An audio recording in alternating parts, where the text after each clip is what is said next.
예수님이 갈릴리에서요 복음을 전하기 시작했습니다. 그랬더니 방방곡곡에서 구름대와 같이 많은 사람들이 예수님의 가르침을 듣고자 모입니다. 4장 25절에 보면 갈릴리에서 데가볼리에서 또 예루살렘과 유다 지방에서 혹은 요단강을 건너서 이방 사람들이 많이 살고 있는 저기서부터까지 많은 사람들이 주님을 만나고 또 복음을 듣고자 모였습니다.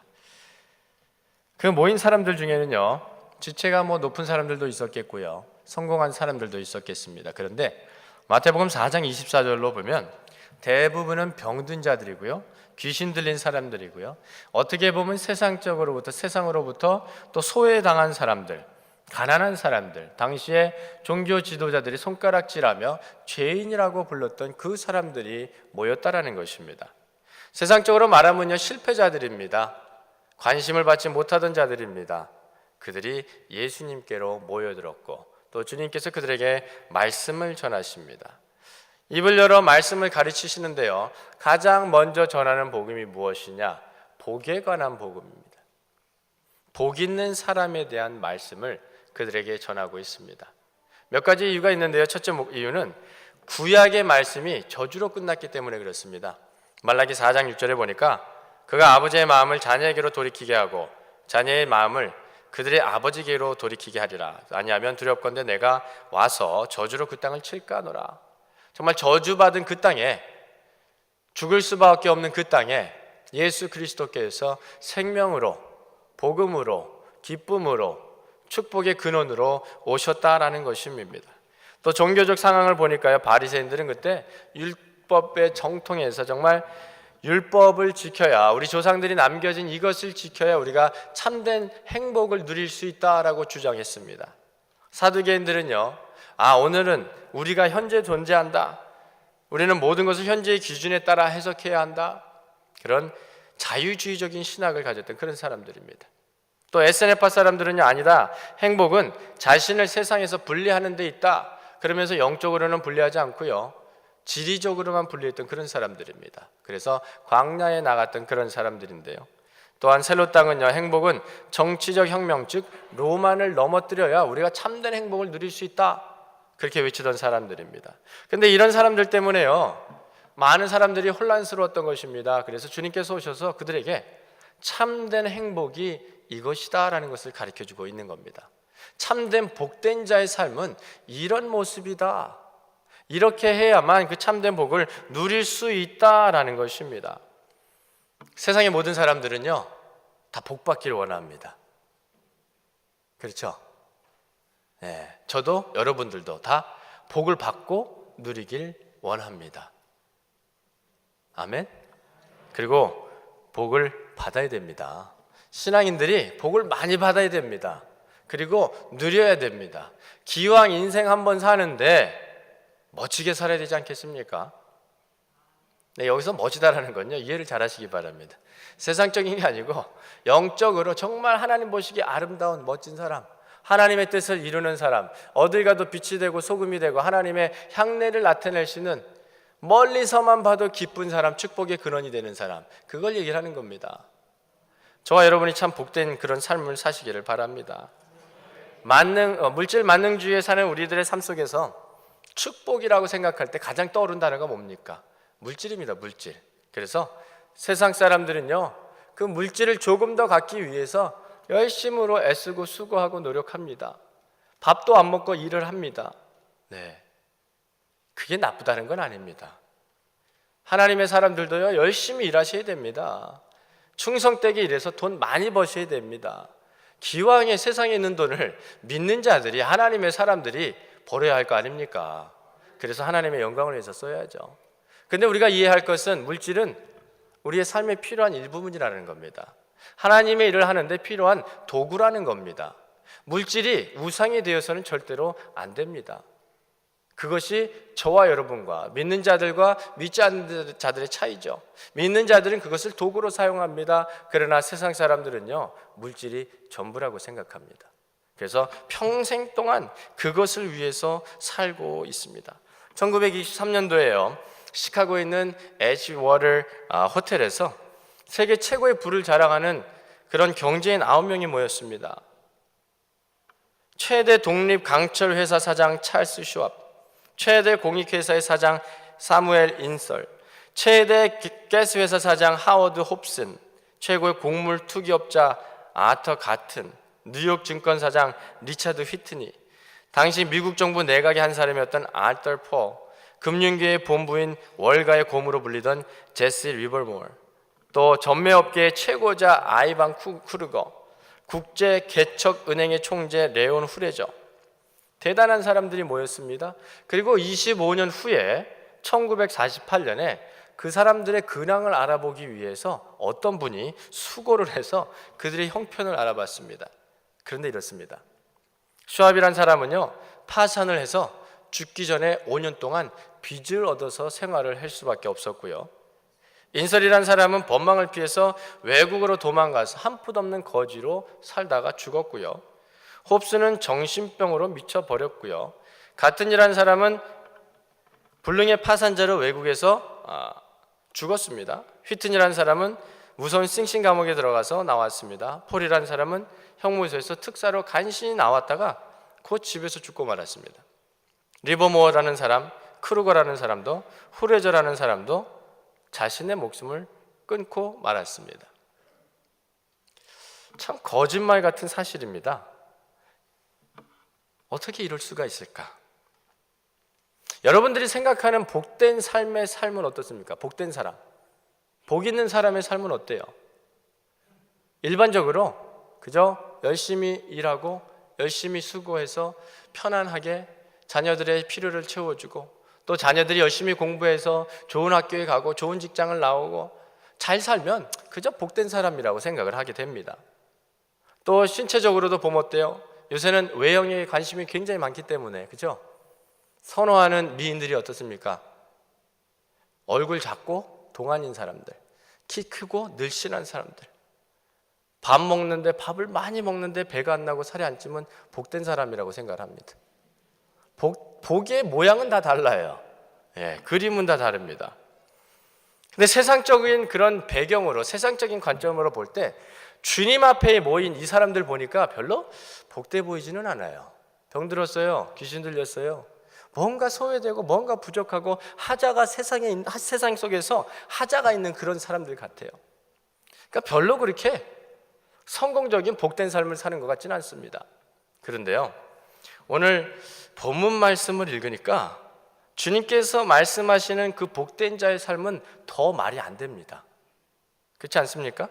심령이 가난한 사람이어야 됩니다. 애통하는 자가 되어야 됩니다. 온유하고 긍휼하고 마음이 청결하고 온유하고 의에 줄이고 화평하는 자, 그리고 또 박해받는 자라고 얘기를 합니다. 우리가 생각하는 이 복된 사람하고는 거리가 아주 먼 사람들이에요. 세상은 이렇게 얘기를 합니다.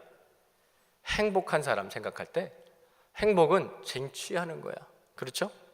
나에게 방해가 되는 모든 것을 밀어 헤치고 내가 원하는 것을 나의 방법대로 나의 시간에 내가 갖게 되면 나는 행복한 사람이라고 생각을 합니다. 그래서 내가 원하는 것을 내가 움켜쥘 수 있다면 나는 행복한 사람이야 라고 생각을 합니다. 그런데 우리 주님의 가르침은 그거와 너무나도 달라도 너무 다르다는 겁니다. 이 복이라는 단어, 똑같은 단어예요. 우리가 그리는 그림은 비슷해요. 그런데 이 주님이 말하는 이 복된 자의 삶과 세상이 말하는 복된 자의 삶이 어떻게 이렇게 그림이 다르냐? 왜 이렇게 다를까요? 똑같이 복된 삶을 누리기 원하는데 이유가 뭘까요? 바라보는 것이 틀리기 때문에 그렇습니다. 사람들은요, 현세에 사는 사람들은, 많은 사람들은 세상에 눈이 가 있습니다. 그러다 보니까 세상의 방법대로 세상이 원하는 것을 가지면 행복할 거라 생각합니다. 그러나 주님의 눈은 다릅니다. 주님이 바라보시는 건 세상이 아니고요, 하나님의 약속입니다. 천국입니다. 그래서 이렇게 말씀합니다. 심령이 가난한 자는 복이 있나니 천국이 저희 것이며, 이걸로 시작해가지고요, 의를 위하여 핍박을 받는 자는 복이 있나니 천국이 저희 것입니다. 천국으로 시작해서 천국으로 끝나는 게 복음입니다.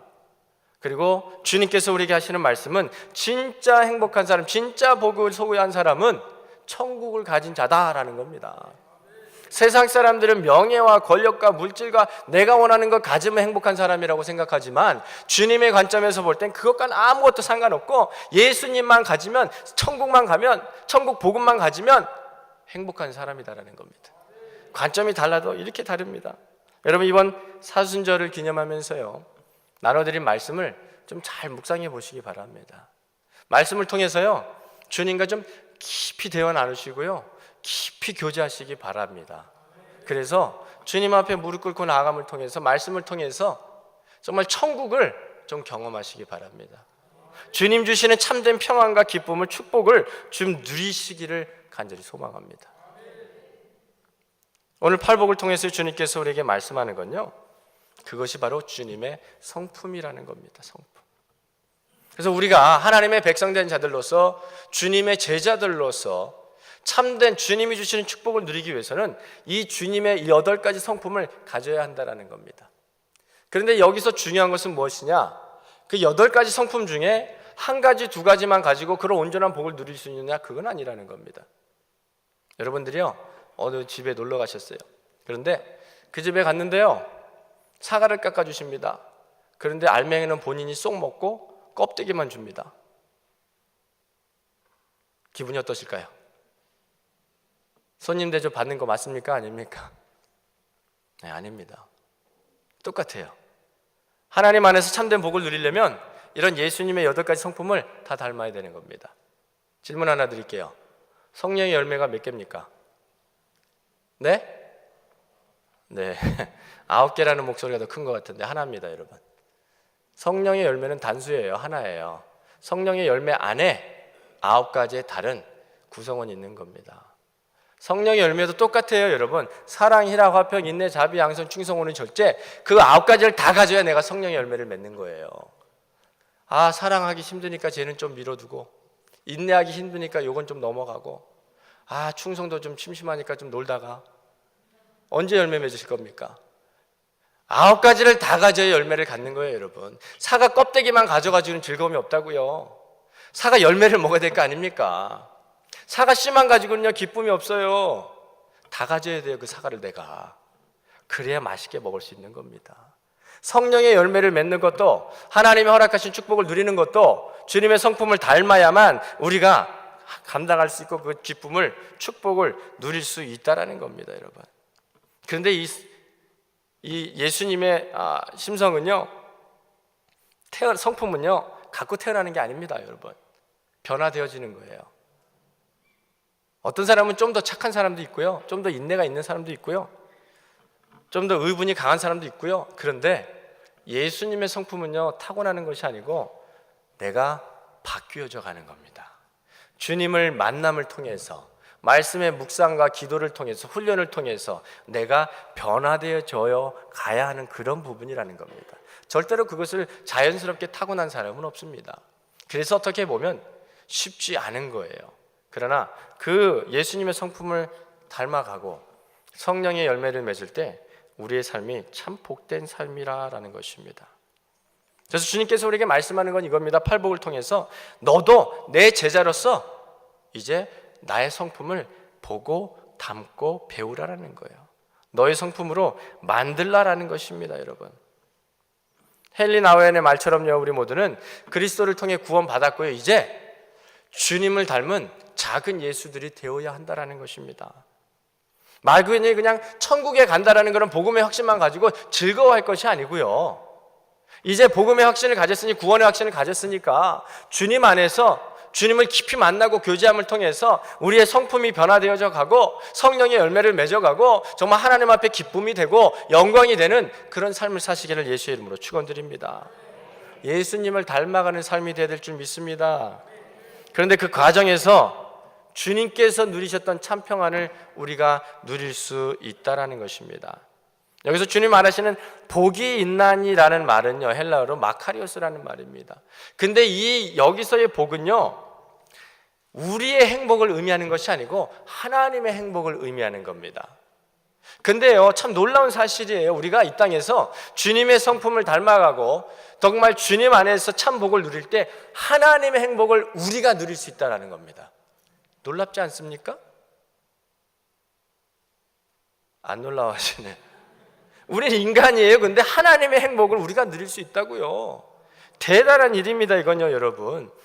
다르게 생각하면 무엇이냐? 하나님의 그 은혜와 하나님의 그 축복을, 행복을 누리기 위해서는 주님을 알아야만 된다라는 거예요. 주님을 알지 못하고는요, 그 행복을 누릴 수가 없다라는 겁니다. 그러니까 주님께서 말씀하는 이 팔복은요, 주님을 믿는 자들에게 해당이 되는 거예요. 믿지 않고 주님의 성품을 닮아가지 않은 자들에겐 절대 해당이 되지 않습니다. 주님과의 관계가 없으면 하나님이 약속하신 그 은혜와 사랑과 축복을, 행복을 절대로 누릴 수가 없는 겁니다. 그런 의미에서 우리 인사 한번 할까요? 옆에 계신 분들한테. 당신은 행복한 사람입니다. 당신은 복된 사람입니다. 그 행복을 우리가 누리기 원한다면 주님처럼 심령이 가난해져야 된다고요. 의에 줄이고 목마른 자가 되어야 된다고 우리에게 말씀하고 있습니다. 그러면 그 참된 행복을 우리가 누릴 수 있다라는 것입니다. 윌리엄 바클레는 이렇게 얘기를 합니다. 인간의 행복은 삶의 기회와 변화에 좌우되는 것이다. 다시 말해 삶이 줄 수도 있고 파괴할 수도 있는 것이다. 그러나 그리스도인의 복은 그 누구도 손댈 수 없는, 공격할 수도 없는 것이다. 왜요? 내 안에 있기 때문에 그렇습니다. 내 안에. 예수님은요, 이 세상에 계실 때 너무나도 힘들고 어려운 삶을 살았습니다. 죽기 위해서 태어났다면 말이 됩니까, 여러분? 죽기 위해서 살았다면 삶의 기쁨이 있겠습니까?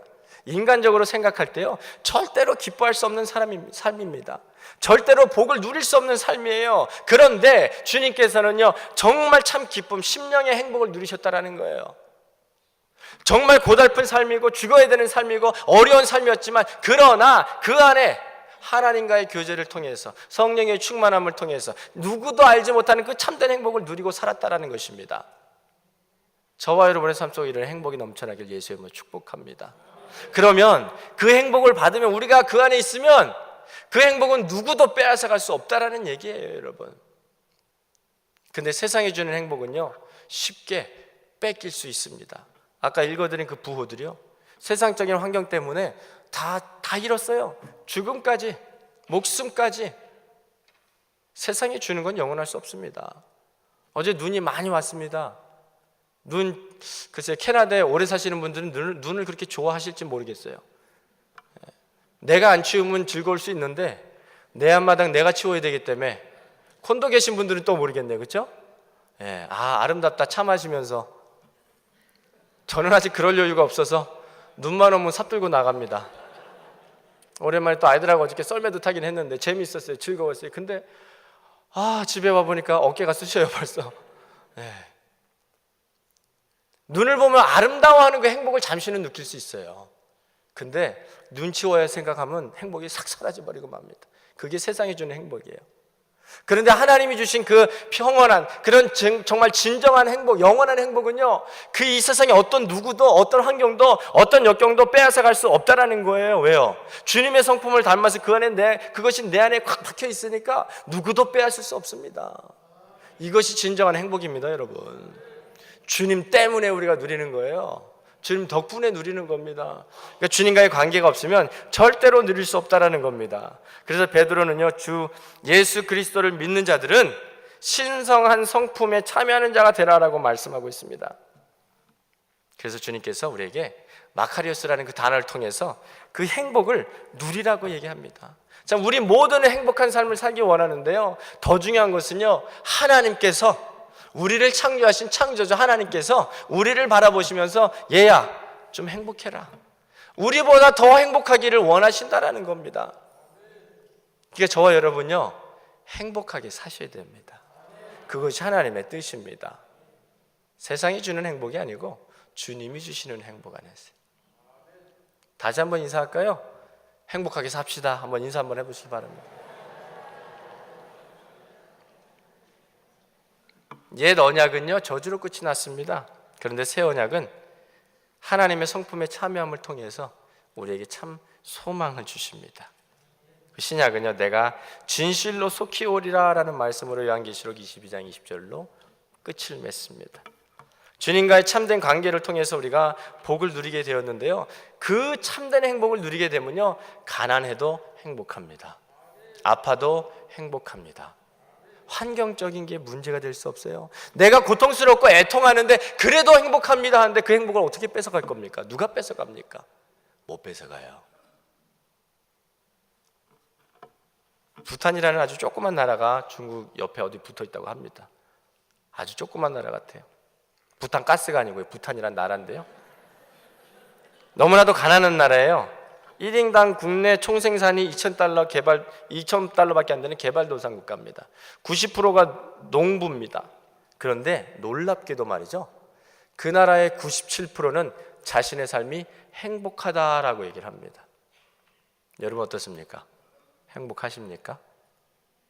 캐나다에 있는 분들한테 행복하냐고 물으면 몇 프로나 네, 행복합니다라고 대답을 할까요? 뭐가 없어서 불행한 겁니까? 배가 고프셔서 불행하세요? 정말 농부처럼 열심히 땀을 흘려야 돼서 불행하십니까? 아니면 눈이 많이 와서 불행하십니까? 여러분, 그쪽에 사는 사람들보다 우리가 행복해야 할 이유가 너무 많아요. 그런데 이상하게도 말이죠, 행복 지수를 따져보면 대부분 행복한 나라는 정말 선진국 빼고는요, 대부분 제3세국 후진국에 있습니다. 단순한 삶 속에서 그냥 기쁨을 누리는 겁니다.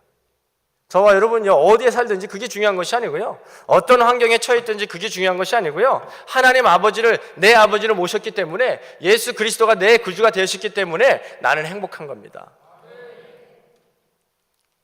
나에게 체면을 거시라는 얘기가 아니고요, 믿으세요. 예수 그리스도가 나의 구주가 되신 그 순간부터 나는 행복한 사람입니다. 다시 한번 인사하겠습니다. 나는 행복한 사람입니다. 그러니까 서로를 대충대충 보지 마시기 바랍니다. 행복한 사람입니다. 그러니까 함께 사는 게 이렇게 행복한 거예요, 여러분. 하나님께서 우리에게 주신 그 행복 때문에, 그 어느 누구도 빼앗아갈 수 없는 그 진실된 참된 행복 때문에 우리는 오늘도 눈을 뜨면서 하나님 감사합니다 할 수 있는 거예요. 오늘도 눈을 감으면서 하나님 감사합니다. 밥 한 술 뜨면서 하나님 감사합니다. 또 일을 가면서 감사합니다. 아이들이 치고받고 싸우는 모습 보면서도 감사합니다 해야 되는데 말이죠. 네. 감사한 겁니다, 여러분. 근데 세상 사람들은요, 참 진리, 예수님의 성품을 닮아가기보다는 인간의 방법대로, 인간의 뜻대로, 인간의 세상의 것을 취하기 원하기 때문에 행복이 없는 거예요. 여러분, 위트니 휴스턴이라는 가수 아시죠? 흑인 가수, 배우도 했던 아주 이쁜 가수, 80년대가 나온 최고의 아티스트. 네.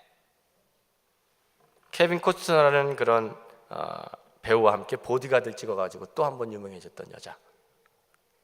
이분이요, 정말 대단한 분이에요. 살아생전에요 425번의 상을 받았대요. 그래서 세계 기네스북에 올랐습니다. 어머니가 복음성가 가수 출신입니다. 데뷔 때부터 아주 굉장히 주목을 끌었던 그런 사람이에요.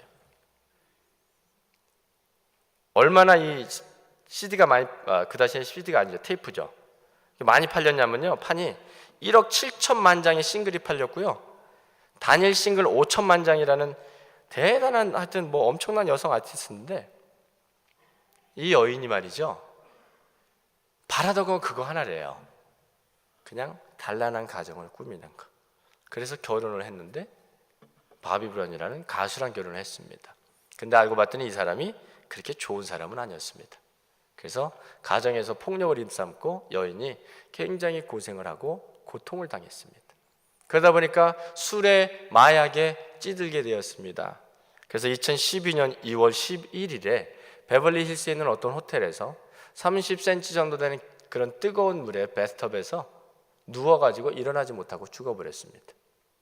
근데 더 슬픈 이야기는요, 그 딸이, 어린 딸이 엄마 아빠를 보고 걔도 어린 나이에 마약에 손을 대기 시작했습니다. 그리고 엄마에게 1억 1,500만 달러의 상속을 받았어요. 공이 몇 개인지도 모르겠습니다. 저는 그게 하나 아는 거는 엄청나게 많은 돈이라는 거. 그런데 그 아이도 얼마 전에 엄마와 똑같은 모습으로 화장실 그 배스톱에서 얼굴을 물에 박고 있다가 의식불명으로 병원에 실려갔습니다. 이런 이야기를 들으면서 여러분 어떤 생각이 드십니까? 야, 그 돈을 나한테 줬으면 내가 잘 썼을 텐데, 그런 생각 드시나요? 있으면 좋겠죠. 선교도 그렇고 얼마나 할 일이 많습니까? 좋겠는데 없어요, 문제는. 근데 중요한 건요, 왜 이렇게 살 수밖에 없을까라는 겁니다. 세상 사람들이 그렇게 바라고 소망하는 명예와 또 권력과 또 물질, 모든 것을 가졌는데도 불구하고요, 그들의 삶이 그렇게 아름답지가 않다는 겁니다. 왜요? 참된 행복은 주님에게서 나오는 것이기 때문에 그렇습니다. 솔로몬 왕의 이야기를 들어도 알 수 있지 않겠습니까? 세상에서 모든 사람이 원하는 모든 것을 가졌던 그 사람, 인류 역사상 가장 지혜로웠던 그 사람, 다 누려보고 하는 얘기가 뭐예요? 헛되고 헛되며 헛되고 헛되니 모든 것이 헛되도다. 할 말이 없습니다, 여러분. 저와 여러분이 헛되다 그러면 별 의미가 없어요. 솔로몬과 같은 사람이, 다 가진 사람이, 다 누려본 사람이 헛되다 하면 헛된 거예요, 여러분. 그게 세상입니다. 세상의 것을 향해서 가서 정말 진정한 행복을 누리는 사람은 거의 없습니다. 잠시적인 일시적인 행복은 있을 수 있어요. 그러나 영원한 행복, 참된 진리의 행복은 누릴 수가 없습니다. 윤동주 시인이요, 이런 시를 썼습니다. 쫓아오던 햇빛인데 지금 교회당 꼭대기 십자가에 걸리었습니다. 첨탑이 저렇게도 높은데 어떻게 올라갈 수 있을까요? 종소리도 들려오지 않는데 휘파람이나 불며 서성거리다가 괴로웠던 사나이, 행복한 예수 그리스도에게처럼 십자가가 허락된다면 모가지를 들이우고 꽃처럼 피어나는 피를 어두워가는 하늘 밑에 조용히 흘리겠습니다. 정말 애국자적인 또는 정말 신앙 깊은 믿음의 시라고 생각합니다. 이국 땅을 떠도는 나라를 잃은 그 젊은 청년이 그 예수님을 생각하면서 뭐라고 표현합니까? 괴로웠던 사나이. 근데 그것으로 끝이 아니고요, 행복한 예수 그리스도. 그 참 주님을 만나고 그 참 행복을 누렸던 사람이라고 저는 생각합니다. 그렇지 않으면 그는요, 이런 고백이 나올 수가 없습니다. 우리는요, 사순절을 경험하면서 기념하면서 어때요? 주님을 생각할 때 마음이 많이 아파요. 왜요? 나 때문에 죽으셨잖아요. 나 때문에 십자가에 달려서 그 피를 흘리시고 그 모진 고통을 당하시고 너무나도 마음이 아파요. 그러니까 십자가만 보면 숙연해지고요, 말씀만 봐도 눈물이 나고요. 그런데요, 여러분, 주님께서 이 땅에 오셔서 그런 모진 고초를 당하신 거 맞아요. 그러나 예수님 안에서는 참된 행복을 누리셨다는 거예요. 하나님의 뜻을 이루었기 때문에요. 윤동주 시인이 예수님을 생각하면서 그런 마음인 것 같아요. 예수님이 지셨던 그 십자가, 정말 주님을 위해서 피를 흘릴 수 있다면 나도, 내 민족을 위해서 피를 흘릴 수 있다면 나도, 그것이 내 사명이라면 나도 기꺼이 하겠습니다. 대단한 신앙의 고백입니다. 여러분, 주님을 위해서, 주님이 나를 위해서 피 흘리신 것처럼 피 흘릴 수 있으시겠습니까? 당장 대답을 요구하지는 않겠습니다. 그런데 좀 생각해 보시기 바랍니다. 한 주간 말씀을 묵상하시면서 주의 행하신 것을 기억하면서 정말 내가 이 윤동주 시인처럼 고난당하고 고달팠던 예수님을 바라보면서 행복한 예수님이라고 표현할 수 있을까? 그가 고백한 것처럼 내가 주님을 위해서, 주님 하나님 나라를 위해서 피를 쏟을 수 있을까? 좀 묵상해 보시기 바랍니다. 여러분, 행복은요, 소유에 만족하는 데 있지 않습니다. 예수님처럼 심령이 가난한 데 있습니다. 행복은요, 웃고 즐기는 데 있지 않습니다. 예수님처럼 애통하는 데 있습니다. 행복은 강한 데 있지 않습니다. 예수님처럼 온유한 데 있습니다. 행복은 욕망의 충족에 있지 않습니다. 예수님처럼 의에 주려고 목말라함에 있습니다. 행복은 무정하고 냉정한 가운데 있지 않습니다. 긍휼히 여기는 데 있습니다. 행복은요, 마음의 더러움에 있지 아니하고 예수님처럼 청결한 마음을 가질 때 누릴 수 있는 것입니다. 행복은요, 다투고 갈등하는 데 있지 않고요, 예수님처럼 화평케 하는 자에게 임하는 것입니다. 불의와 타협하는 데 있는 것이 아니고 예수님처럼 의를 위하여 핍박을 당하는 자들에게 주어지는 복입니다. 저 여러분, 정말 심령이 가난한 마음을 가지고 온유한 예수님을 닮아가면서 의에 줄이고 목말라서 핍박받아도 주님께서 누렸던 그 참된 행복을 누리시는 저와 여러분 되시기 바랍니다. 오늘도요, 정말 나를 위해 죽어주신 예수님 생각하면서 내 삶이 좀 고달프고 힘들고 어렵고 좀 피곤해도 여러 가지 좀 문제들이 있어도, 그러나 이 땅에서 그 모진 고통 당하면서 참된 행복을 누리셨던 주님 기억하면서 그 기쁨을 우리도 누리시기를 바랍니다. 그 기쁨은요, 내가 주님을 만날 때 가능한 겁니다. 참된 행복을 누릴 수 있는 자는요, 예수님을 아는 자들입니다. 오늘도 주님과 깊이 교제함을 통해서요, 주님께서 주신 참된 행복을 누리시는 저와 여러분의 삶이 되시기를 예수님의 이름으로 축복합니다. 기도하겠습니다.